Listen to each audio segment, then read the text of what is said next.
So yesterday we left the teacher and the taught somewhere in the jungle. Both of them tuned up in themselves and they were looking at each other. There we left them. Before the teacher and the taught start the business of communication for which they have come, a certain special harmony is to be set up between the teacher and the taught. And that is achieved by both of them lifting their minds to one and the same altar in devotion and surrender, invoking inner tranquility and peace. Peace there means the mind at rest, peaceful. When it is the mind is peaceful, alertness and vigilance are already there in the student and the teacher. The strive for the effort of the spiritual student is to discover that quietude, that peace. Thus, peace invocation, Shanti, peace, but a chant, an invocation. A chant, a few words expressed in order to invoke that inner peace. Again, even that by the grace of the infinite. This attitude is the attitude of true prayer. Prayer is not beggary. Prayer is uplifting our mind to certain creative ideals. And through that exposure, the mind gets surcharged with the peace that is already in the mind. It's an invocation. It is already with us. Only we are invoking it.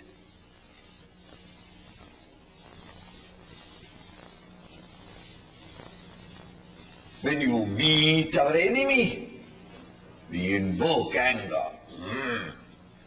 Next moment we meet our friend, the friendliness is invoked. Next you meet your father, respect is invoked. Next you meet your teacher, our reverence for him is invoked. We don't show reverence to the enemy. We don't show friendliness to enemy.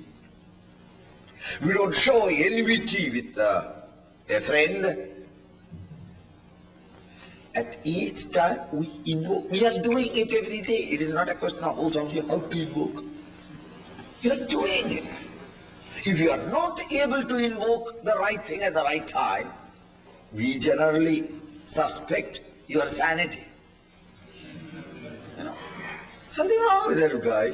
He came and became angry with me for unnecessarily. We are bosom friends. To a friend, if you show enmity, there is something wrong. With an enemy, you go and embrace him. Something wrong with him. Invoke it. We are doing it. To invoke the peace that is already in us. By allowing the mind to expose, or for exposure with the higher ideal, is really prayer. And that's the so these Shanti parts are the best prayer medium. And it can be, apart from these, by remembering his glory, his benefits, or his munificence, his love, his tenderness. We can invoke it in 1,000 ways. And all of them becomes the hymns, the praises. Now, peace invocation. Om Bhadram Karnebhi Shrunuyama Deva Bhadram Pashyemakshaviryajatraha Stirairangaihi Stushtuvagantat Vyashema Devahidam Yadayuhu Swasti na Indro Vridha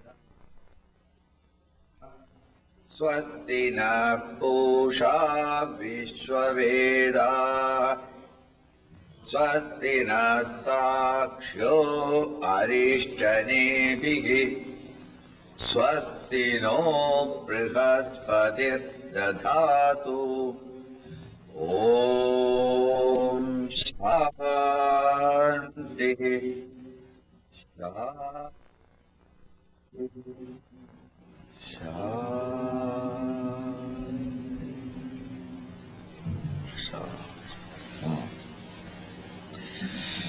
The invocation, unless we understand the significance or the meaning of it, cannot bring about any exposure because the mind is not exposed to mere sound and prattling.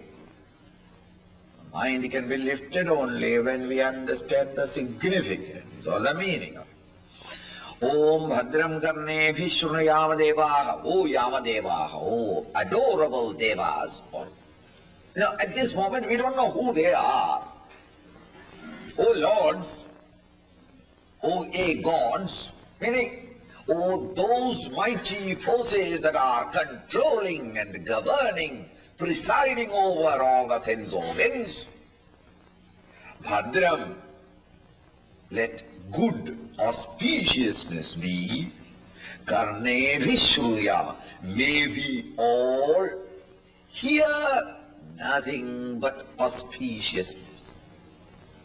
Think? If this is our demand, think in terms of a community where the members, each one of them, their greatest demand in life is, may we hear nothing but auspiciousness. Naturally, since I want to hear nothing but auspiciousness, good, nothing evil or inauspicious will come out of my mouth. Because the first guy who will be listening is me, myself. Thus each member, every member in the community will be always thinking or talking of the higher and not of the vicious or the criminal or the sensuous. Now the teacher and the student together pray, O Lord, please bless us. What is it that you want to bless it? Bhadram, that which is auspicious, that which is creative, that which never takes our mind into the world of OET, but that which brings my mind to the inspiring moods of contemplative quietude. May such things all of us hear. Bhadram, auspicious, that which is auspicious, karnebhi, by the ears, shrunuyama, first person plural, may we always listen good things only, O God, because at this moment we have no control over it. Bhadram Pashye Makshabhir Yajatraha, O Yajatraha, those, O Lords or God, who is to be invoked by all our sacrifices or by our worships, O worshipful ones, may we all see nothing but auspiciousness.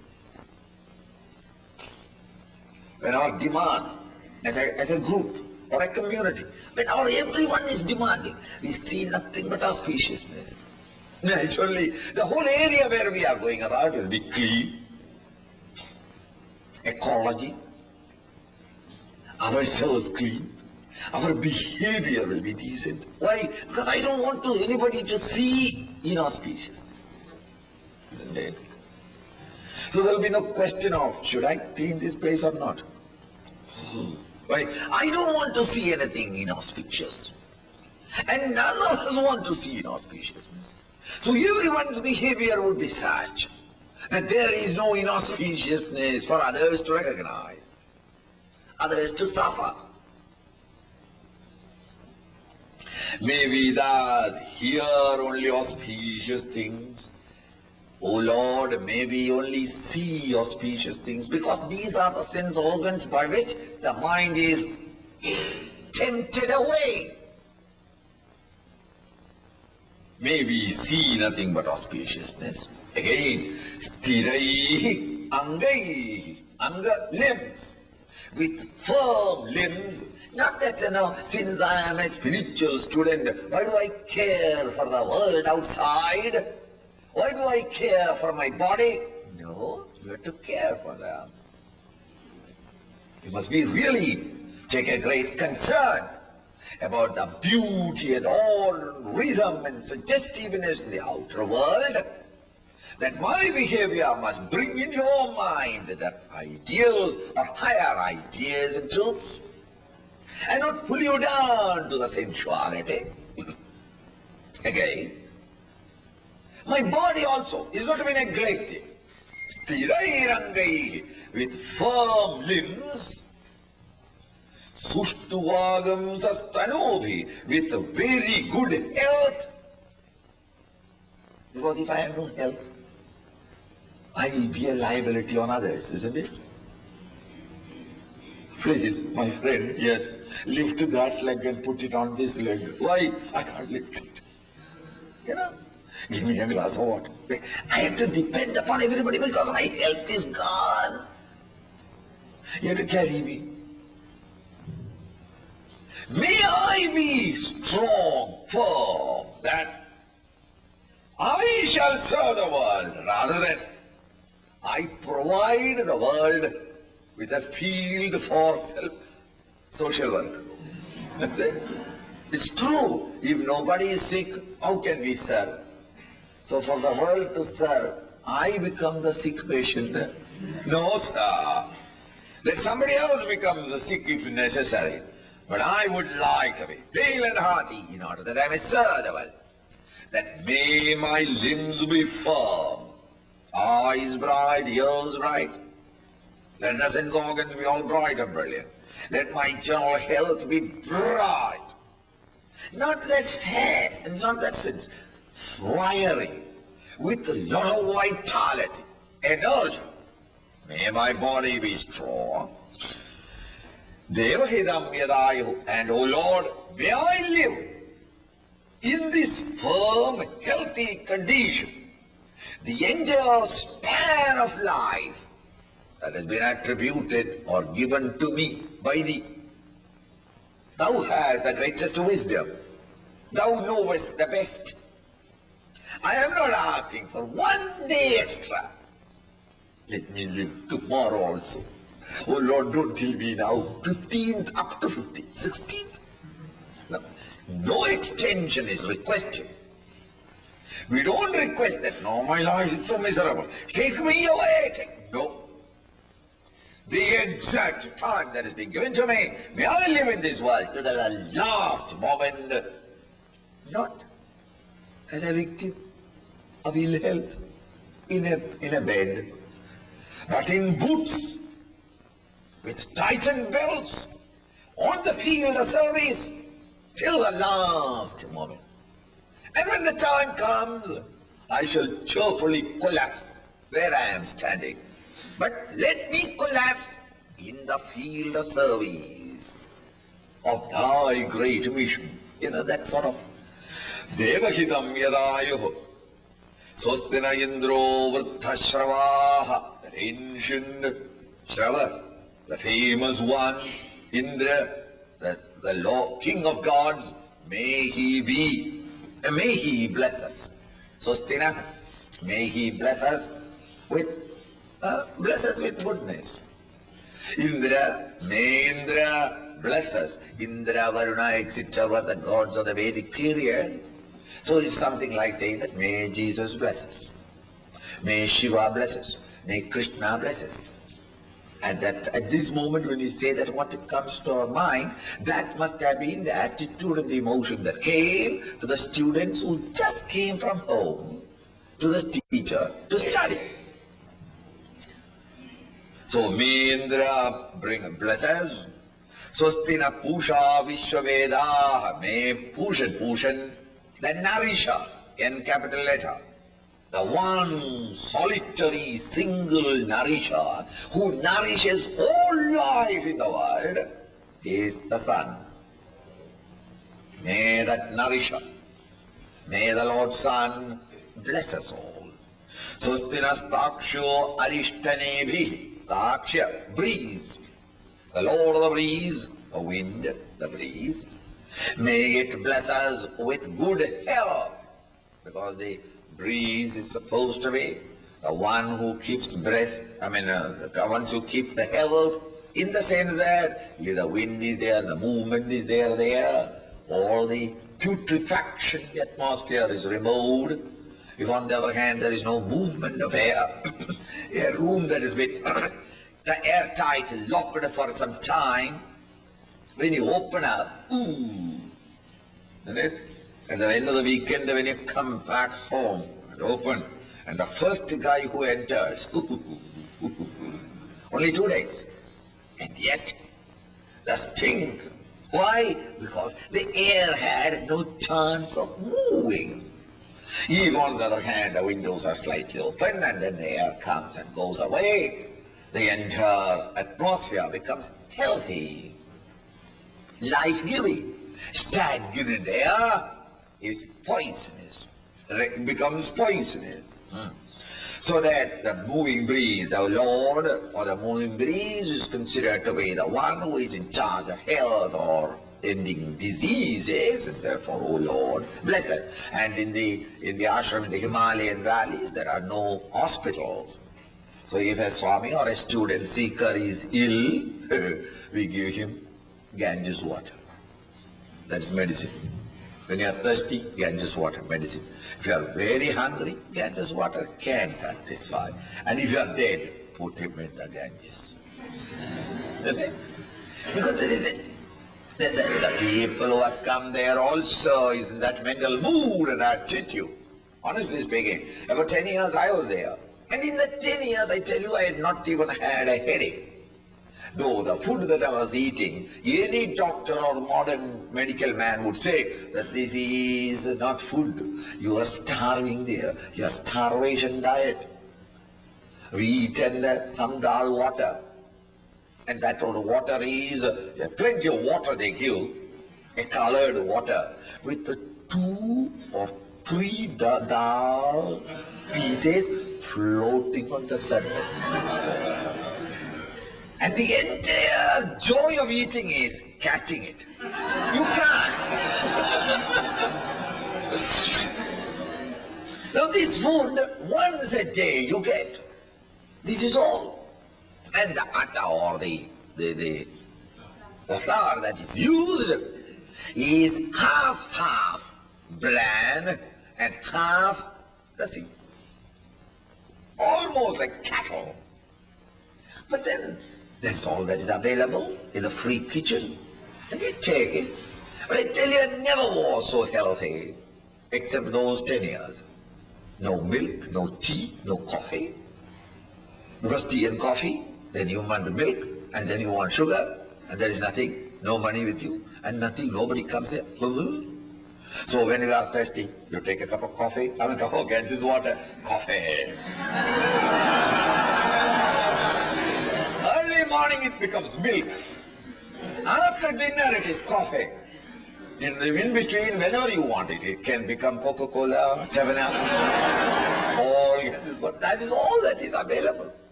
Yet, the mind is in such an inspired mood. It doesn't, honestly. Arishtaneme Sostino Brihaspati Dadhad.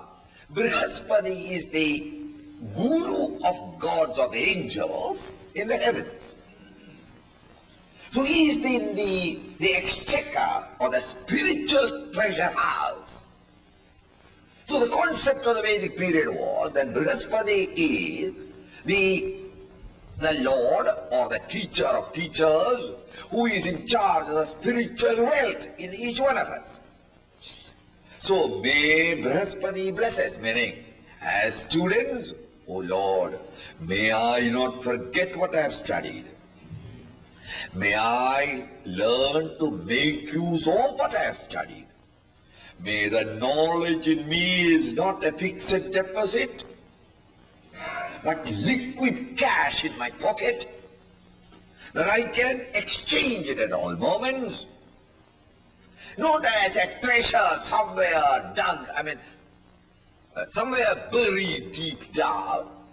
Let the knowledge be, my understanding of the spiritual knowledge that I gain through my teacher, be ever available in my bosom for me to add a beauty and efficiency in my encounters with the world outside.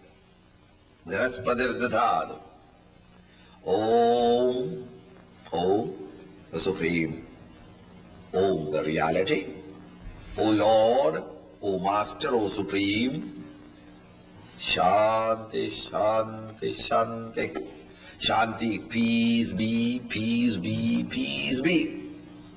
Peace be for all sources of obstacles that can arise in our life. These obstacles are unknown, God, hand of God, far and unknown. It can be from the phenomenal world around, but over which we have no control. And it can also be subjectively in ourselves. So then, O Lord, Om Shanti, may all the unknown sources from which the obstacles can come be Shanti, be at peace with me. Om Shanti, may the environment around, the world around, the phenomenal world around be peaceful. And when all are peaceful, again I can get disturbed by remembering some experiences of the past, some anxieties for the future. These disturbances are created by my own mind. Oh Lord, at this moment I have no strength or power over it. Therefore, thy grace is necessary. I invoke it. May peace be in the mind. Thus the first Om and peace, Shanti, is chanted loud and long. Om Shanti. The second one medium. Om Shanti. May all around me be Shanti. And the third one, Om Shanti. Who? The mind. Shanti. Quiet. Thus these three are chanted. Not in a hurry, but Om Shanti, Shanti, Shanti. That is you are not invoking. The mind knows be with it. Om Shanti, Shanti, Shanti. And as soon as every day we'll be chanting, at least the Shanti, Shanti, Shanti, all of you try to chant together. And as soon as the third Shanti is over,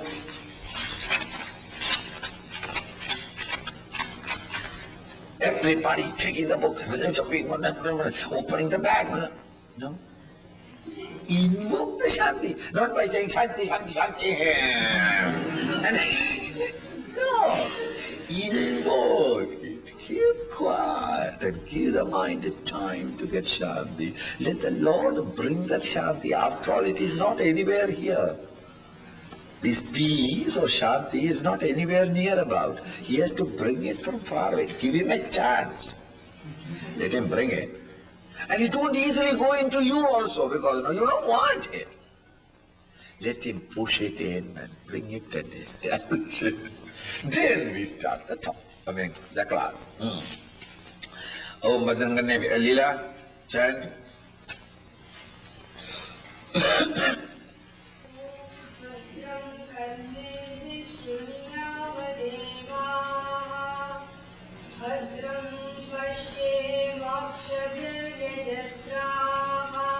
Sthirairandraya sushturadam sarvanovihi yashema devahitam yadayuhu swasti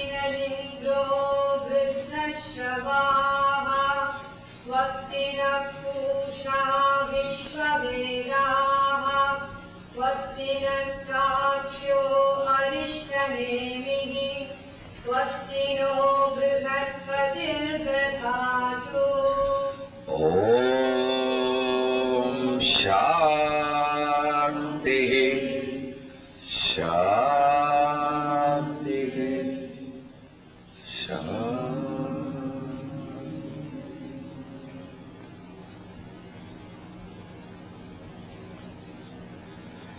Krishna.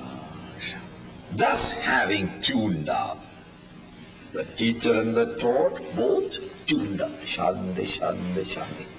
A harmony is created between them both, and then the student starts the discussion. Adha Ashwalayano Bhagavandam Parameshtino Hosametyuvaja. Adha Anandaram. Afterwards, Ashwalayana, the student's name, the student Ashwalayan. Bhagavandam Parameshtinam, Bhagavandam, the Lord. Lord meaning, so reverential is my teacher, Lord. Parameshtinam, Parameshti means the Brahmaji, the creator. Approaching. Upasametya, with very humbleness, with that devotion, having approached the teacher. Uvaja said. So Ashwalayana, a disciple, later on we shall find that he is not an elementary student, a student who has deeply studied, perhaps practiced for a long time, but he is not clear or he is not inspired enough, and therefore he wanted to get it from the horse's own mouth, from the master himself, and therefore he approaches. Now the student approaches a teacher who is now explained here as Bhagavandam, divine, because that is the attitude of the student. My teacher is divine. Bhagavan, Lord. And Parameshtinam, who did Ashwalayana approach? A teacher, the best available. And who is the best available teacher? The Creator. Why do you say that? How are we to go and meet and know the Creator? It is said only because of the meaning is more deep implication. Not that the student went all the way to the place where the Creator is having the manufacturing factory from where you are all manufactured and thrown out. It is not that. Don't think that way. Creator is one. The Lord, when creating the universe, He plays the part of the Creator. So Creator is the guy, the one that knows both the created world and the infinite truth. Isn't it? He is one, the Creator is one, who must be knowing both what was there before creation. And the Creator is the springboard from which the created is happening.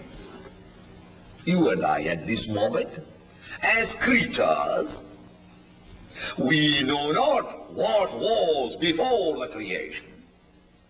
And the only witness who had witnessed both what was the pure truth or reality before creation and what is there after creation, both of them are witnessed by only one intelligence called Creator. In that sense of the term, a master must be not only a one who has realized the highest, but it must be also a person who has not totally forgotten how miserable and ignorant he himself was before his teacher initiated him into the higher paths. He must have a concern, a great care, a great anxiety to, in sympathy or with sympathy, to help the student to rediscover his own divine nature, the student's own essential divine nature.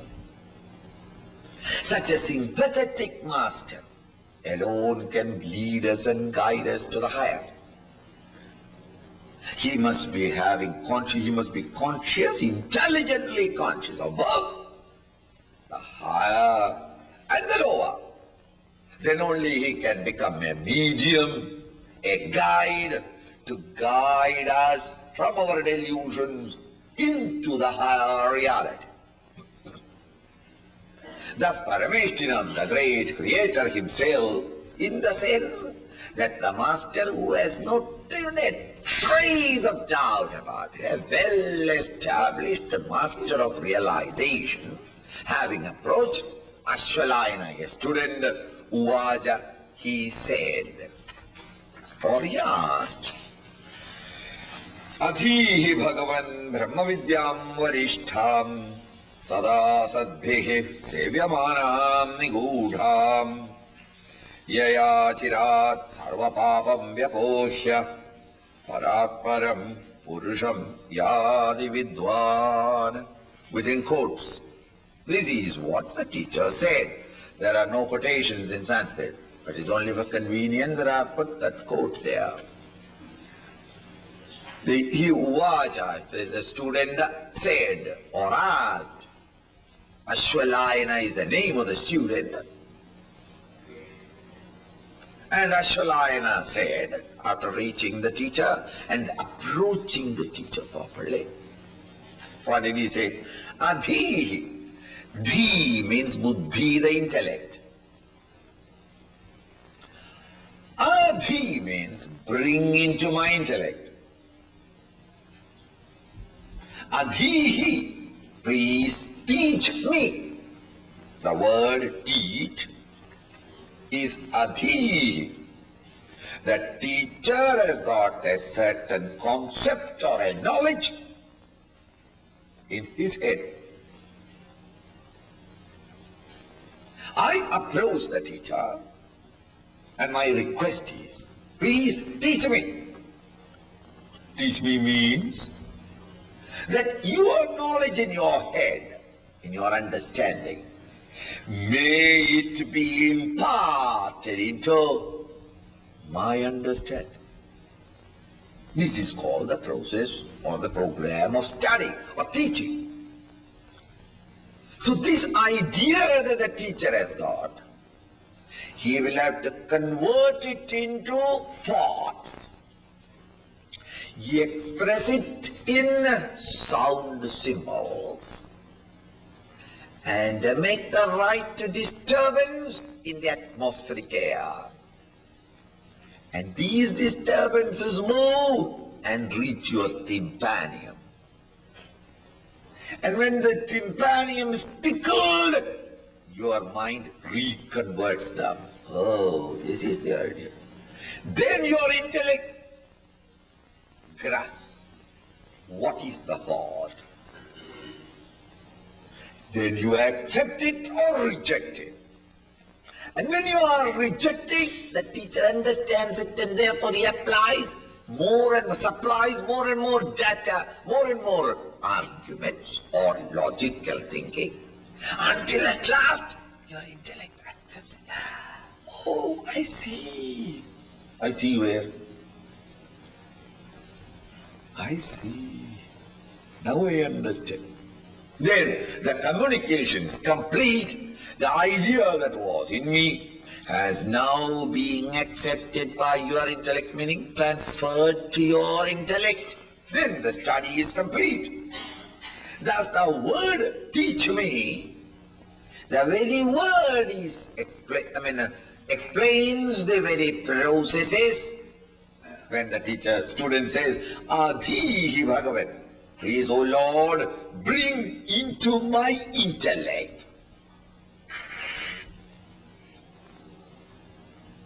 So teaching and learning is not a partial act. If the student is anxious to learn and the teacher is incompetent to teach, it can never be fruitful. The teacher is very competent and anxious to teach, but the students are not interested in learning. Nothing can happen. It's a beautiful coupling between the teacher and the taught. There must be the total harmonization. The teacher must be anxious to teach.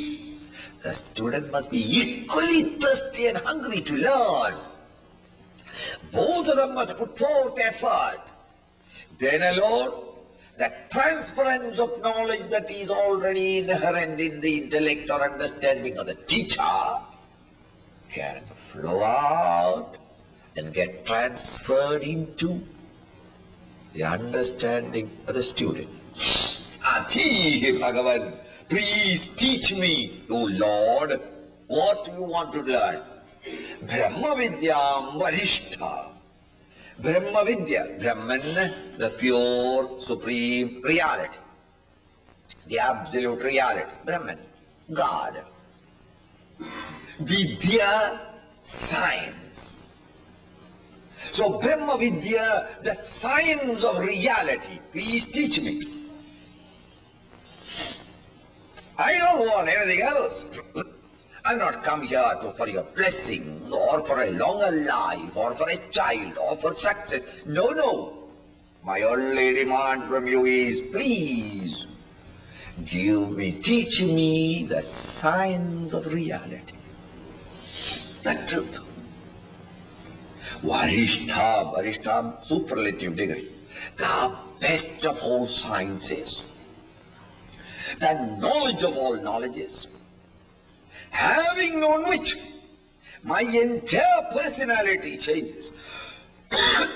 Thereafter, whatever little knowledge I have got in the world,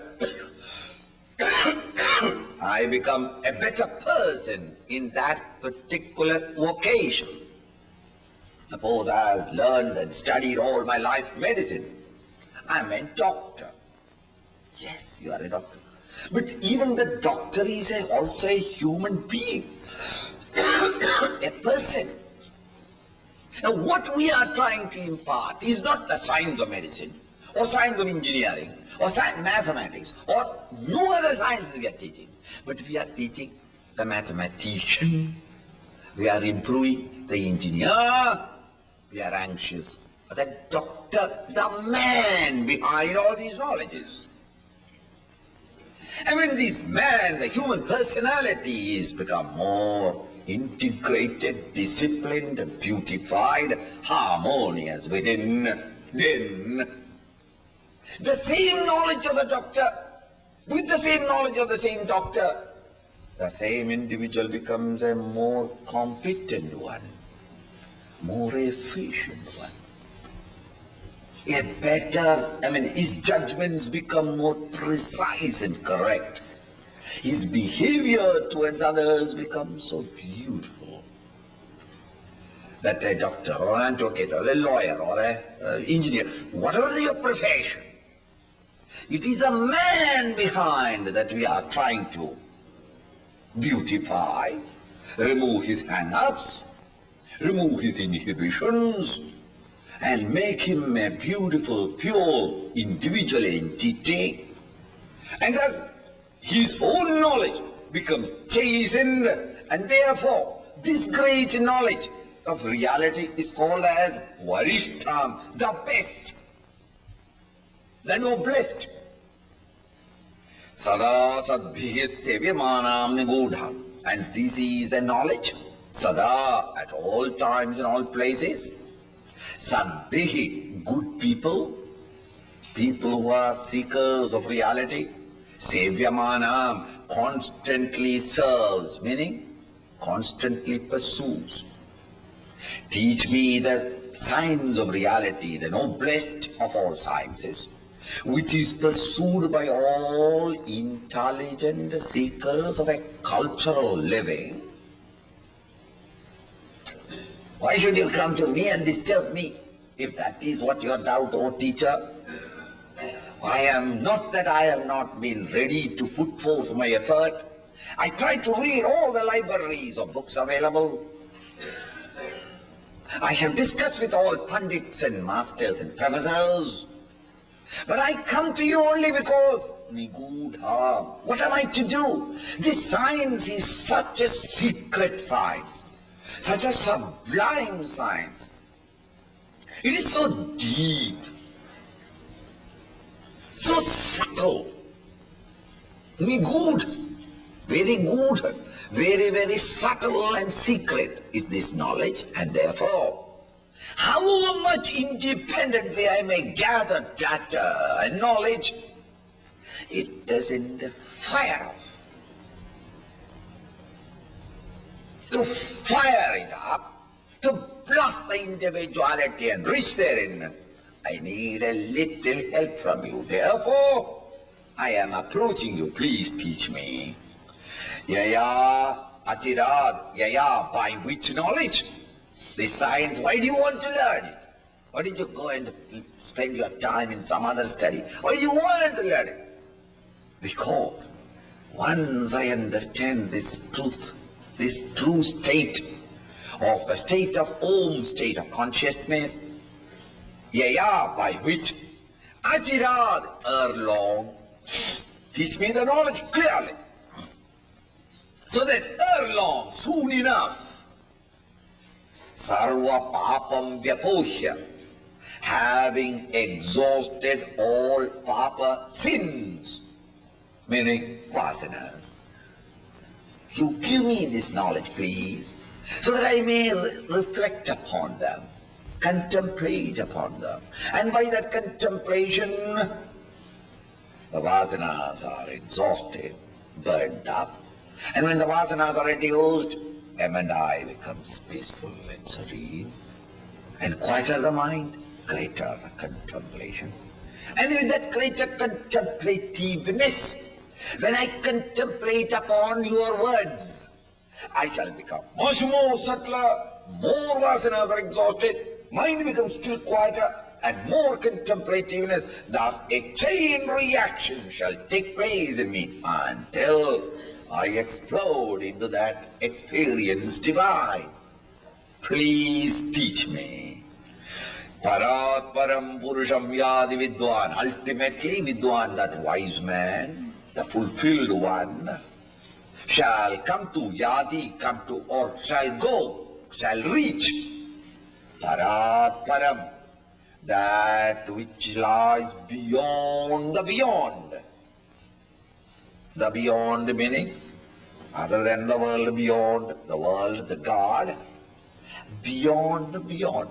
That supreme absolute essence that play the part of both the finite world and its creator, that essential one, the Father in heaven, that pure essence, may we come to experience it. For this, please, O teacher, teach me this great science. Please teach me. It's called Vidya, knowledge. Arthi, beggar. Vidyarthi is called a student. A student is one. As a student, we go to the teacher and beg, please give me the right knowledge.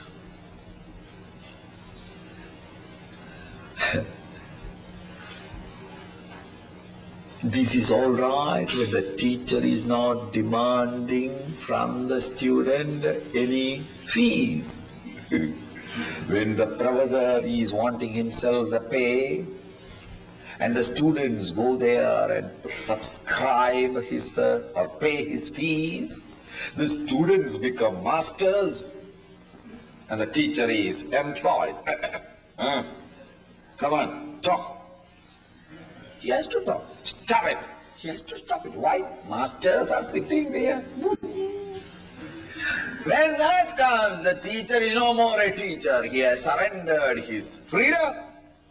And the student becomes no more a student, but who sit down, cup of coffee, sandwiches in hand. Entertain me.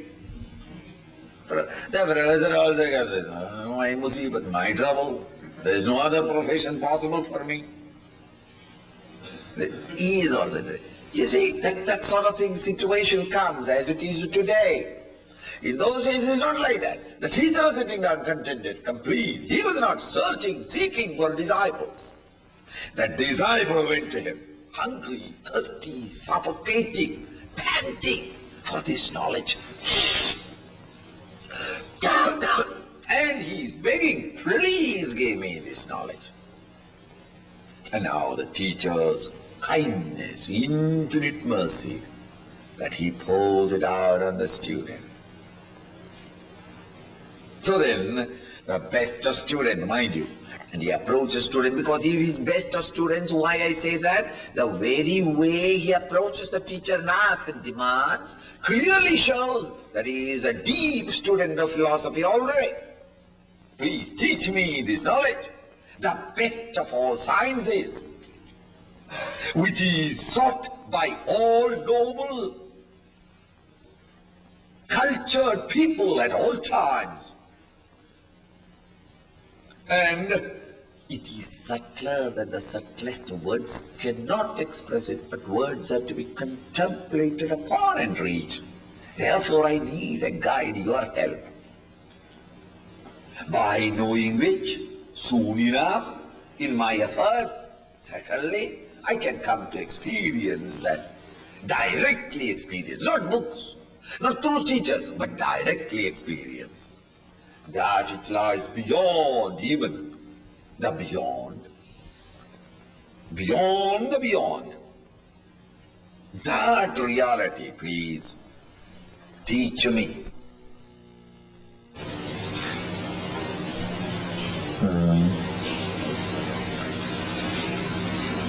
To the student, Ashwalayana, the Creator, Pitamaha, said, the grandsire said, what did he say?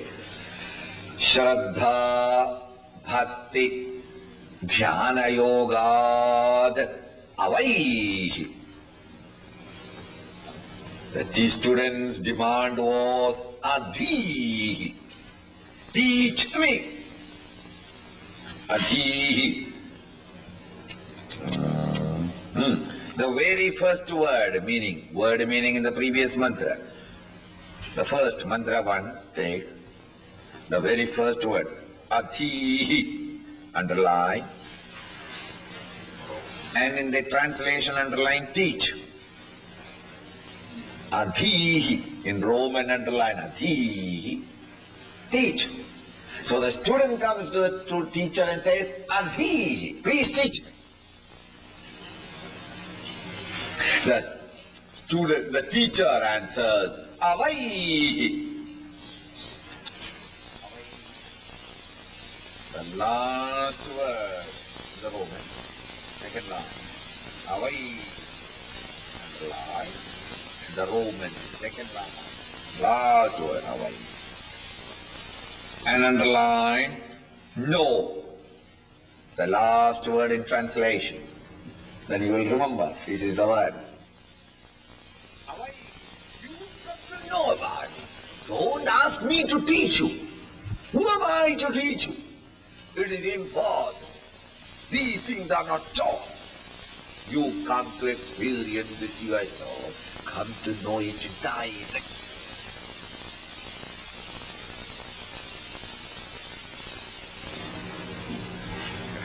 How can I come to know about it? 3 steps. Shraddha, Bhakti, Dhyana, Yogad. Through these 3 processes, through Shraddha, Bhakti, Dhyana, Yoga, Avai, come to know yourself. Don't hang on to me. Shraddha meaning faith, intellectual grasp or understanding of the nature of the reality. the more we understand the nature of the reality, the more our faith deepens. Faith tempered with, rooted in, reinforced by understanding. Shraddha, intellectual. Bhakti, devotion. A mere intellectual knowledge, however great you may be, you can become an erudite scholar. It's a pure consciousness. Conscious. But your heart is not involved. Head alone can never take you there. The heart must also be involved in our seeking. Therefore, bhakti, devotion to the Lord is also necessary. Love for the Lord. Understanding also is necessary. Mere love cannot take us there. Mere understanding can never take us there. Shraddha, we must cultivate more and more faith by increasing our appreciation, our intellectual understanding of what we are seeking, its nature. The logic behind it. Why seek? What is it that we are seeking? What is its nature? The more your understanding, the more deepens your faith in it. And that which you have thus understood and grasped as the mighty intelligence behind this wondrous universe, more and more your love should increase. Devotion must increase. As the teacher says, through Shraddha, understanding. Bhakti, devotion. Shraddha is the discipline for the head. Yes, the discipline by which the heart gets involved. Dhyana Yoga, the third Dhyana Yoga through meditation. Avaihi, come to explode into it and directly perceive or directly come to know what this great reality is. Don't depend upon me or the teacher. You come to know. The subject being, or the theme being objective science.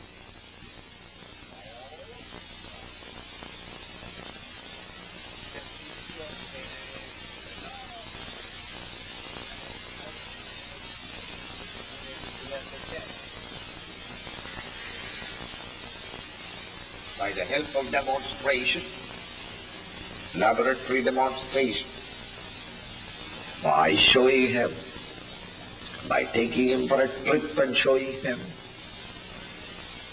by mathematical calculations show him. But when it comes to his highest of the subject of science of self-unfoldment,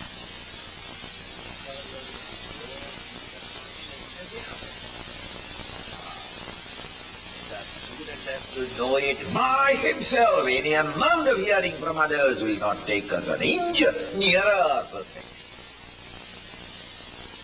So the teacher immediately wants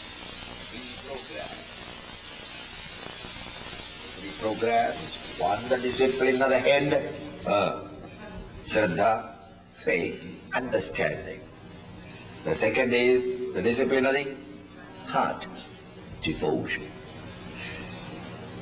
Love of the heart, understanding of the intellect. The third, Dhyana Yoga, the path of meditation. Carefully. What is the significance? One is discipline your head, fill it up with understanding. God, cultivate more and more devotion in the heart. Good. The language of the heart is love. The language of the head is understanding. Think. Your physics professor or economic professor, whom you intellectually appreciate so much. And when you appreciate intellectually, you only develop a respect for that professor, a respect for that leader, a respect for that scientist, that artist. Only respect. The intellect in its understanding oozes out or flows out in respect. Whenever we appreciate anybody intellectually, our relationship towards him is respectful. Respect for it. Now, when there is love in the heart, the heart can only keep a relationship with somebody in terms of love, devotion. Now, when you love a great master, you can love him. You can imitate him. Remember him constantly.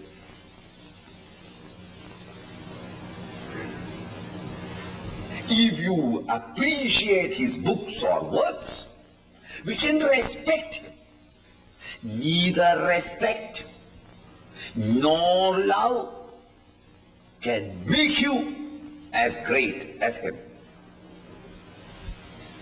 But on the other hand, you both respect him and love him. Meaning, you surrender or hug on to him with both the head and the heart. You love that which you respect, and you understand and respect the thing that you love. Where love of the heart and the respect of the head mingle together at one altar, that confluence of love and respect together is called reverence. Reverence is not by the heart alone. Reverence is not from the head alone. An amalgam of head and heart together, that instrument rains out reverence. Reverence cannot be ordered. The Guru cannot say that these students are not revering me. You can't order it. Hereby I order that you must revere everybody. It must come. Like springtime, the flowers burst forth. The sky becomes clean and blue. The sun gathers a new lustre. The moon of the springtime has a beauty of her own. These are all natural for the springtime. It's not that this spring came and said, everybody, respect me now.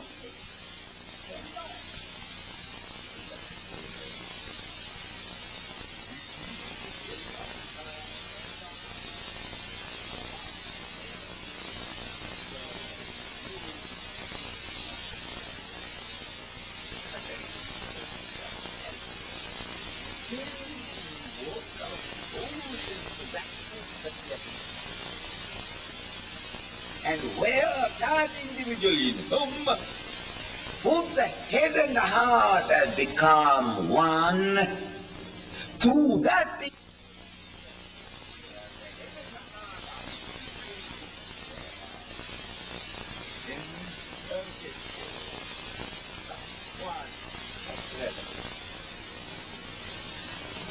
we become what we revere.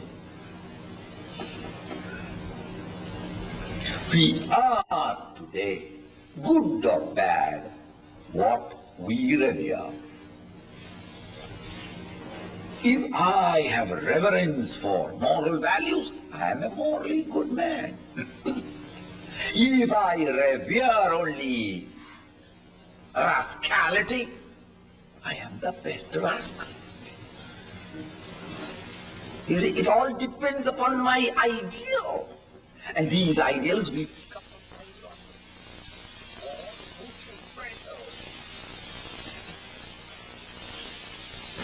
that a criminal nowadays, when they go for a correction, alas, he comes out of the jail a more perfect criminal. Why? There he's fed well, looked after well, medical help, everything is given for the physical body. But alas, he is not tutored, educated, re-educated to see the falseness of his present value and supply him with a reverential altar. Had he got an altar to revere, then he comes out, he's a totally different person. You become what you revere. Reverence is a thing that you cannot force anyone. Even we ourselves cannot force us to revere something. But there where our love and our respect mingle, our head and heart surrendered together at an altar, that commingling of love and respect together is called reverence, contemplation or meditation.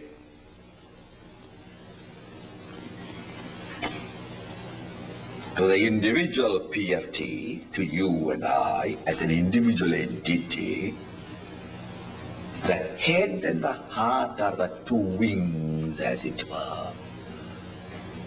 And on these wings, the individuality takes off from our present level of consciousness and glides into the divine.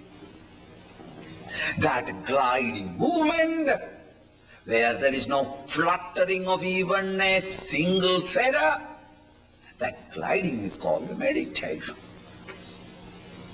We never able to take off because either we are too intellectual or too emotional. Sentimental, oh God, oh God, oh God. You can only flutter. Both must be equally developed. Stretched to the max. Such an individual takes off, and that taking off and gliding into the experience ineffable is called dhyana. Thus, Shraddha Bhakti Dhyana Yogad Avai. Come to experience this directly. Come to know. That is all the word that we can use. It is not an intellectual knowing.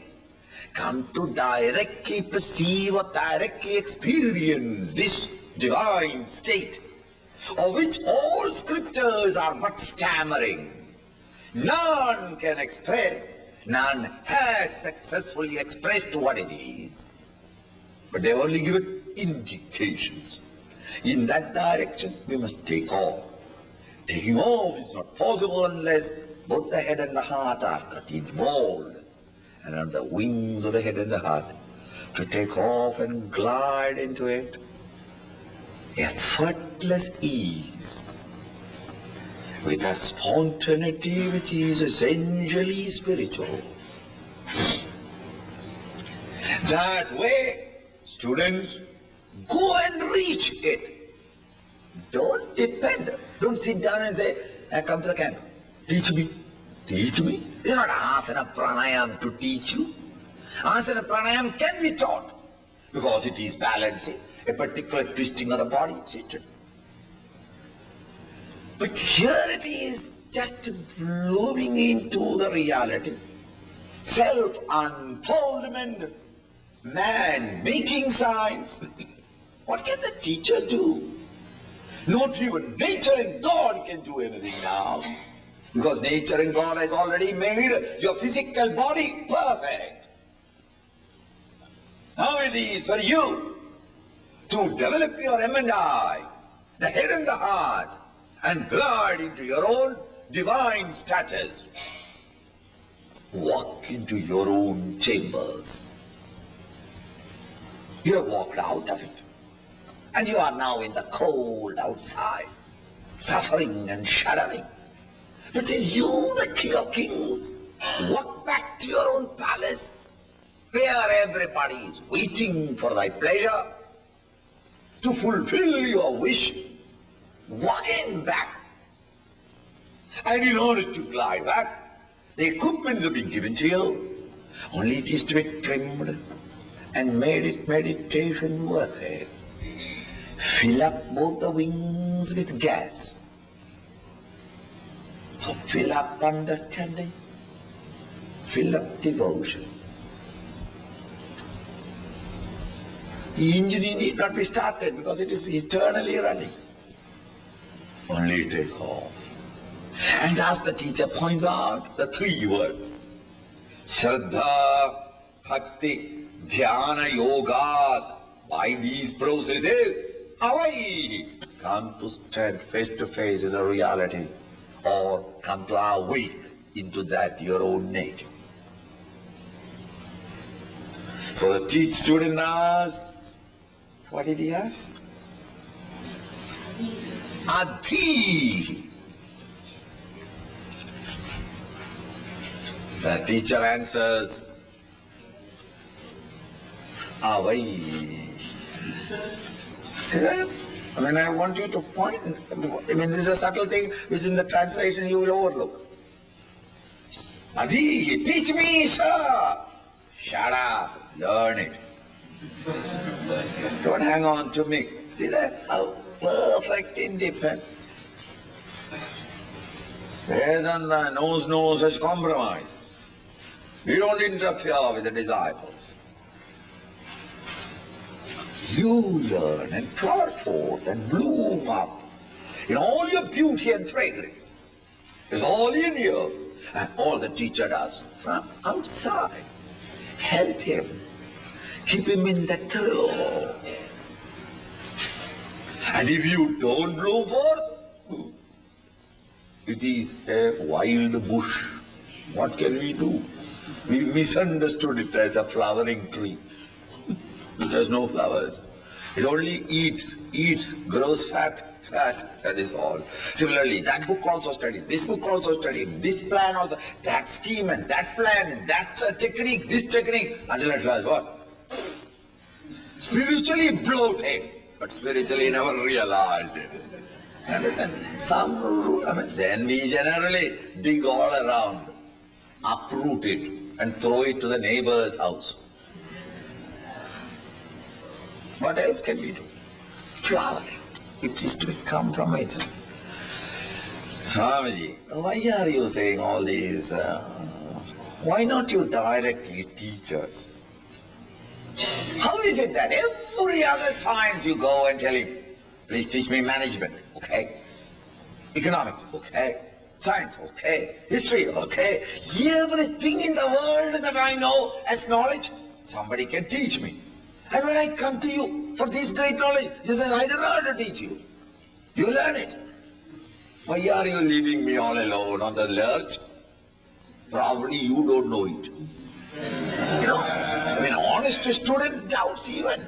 The teacher probably is marvelous. It's only a version, a dress he has taken up. A profession. It is not. Why is it so that I am not able to teach you directly?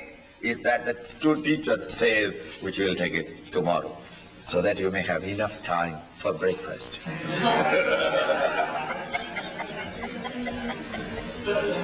All right. Shambho Mario Mario.